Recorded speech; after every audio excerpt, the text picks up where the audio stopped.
ചെറിയ ഗ്രാമത്തിൽ മരിയ എന്ന ഒരു പെൺകുട്ടി താമസിച്ചിരുന്നു. അവൾ മികച്ച പാചകക്കാരിയായിരുന്നു. എല്ലാ ദിവസവും രാവിലെ അവളുടെ കുടുംബത്തിന് സ്വാദിഷ്ടമായ ഭക്ഷണം തയ്യാറാക്കാൻ അവൾ നേരത്തെ ഉണരും. അവളുടെ അയൽക്കാർ അവളുടെ പാചകം ഇഷ്ടപ്പെടുകയും പലപ്പോഴും അവളുടെ വീട്ടിൽ ഭക്ഷണം കഴിക്കുകയും ചെയ്യുമായിരുന്നു. മരിയ എല്ലായ്പ്പോഴും മറ്റുള്ളവരുടെ ആഗ്രഹങ്ങൾക്ക് മുൻഗണന നൽകുന്നു. അവർക്ക് ഇഷ്ടമുള്ളത് പാചകം ചെയ്യാൻ അവൾ മണിക്കൂറുകൾ ചെലവഴിക്കും.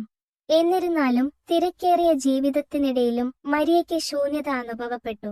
മാസങ്ങൾ കടന്നുപോയി. അവൾ ഇടവേളകളില്ലാതെ അവളുടെ ദിനചര്യ തുടർന്നു. ഒരു ദിവസം മരിയ ഒരു ബന്ധുവിന്റെ ശവസംസ്കാര ചടങ്ങിൽ പങ്കെടുത്തു. മരിച്ചയാളെക്കുറിച്ച് ആളുകൾ നല്ല കാര്യങ്ങൾ പറയുന്നത് അവൾ കേട്ടു. മരിയ ചിന്തിച്ചു, ആൾ ജീവിച്ചിരിക്കുമ്പോൾ എന്തുകൊണ്ടാണ് അവർ ഈ നല്ല കാര്യങ്ങൾ പറയാത്തത്? ഇത് മരിയയെ ചിന്തിപ്പിച്ചു. വീട്ടിൽ തിരിച്ചെത്തിയ മരിയ പതിവിന് വിപരീതമായി തന്റെ പ്രിയപ്പെട്ട വിഭവങ്ങൾ തയ്യാറാക്കി ആസ്വദിച്ചു കഴിച്ചു. അവളിൽ വല്ലാത്തൊരു സന്തോഷം നിറച്ചു. ആ നിമിഷം അവൾ തിരിച്ചറിഞ്ഞ് സന്തോഷം നൽകാനും അഭിനന്ദനം പ്രകടിപ്പിക്കാനും മറ്റാരാളെ അവൾ കാത്തിരിക്കുകയാണെന്ന്. എന്നാൽ ജീവിതം വളരെ ചെറുതാണ്.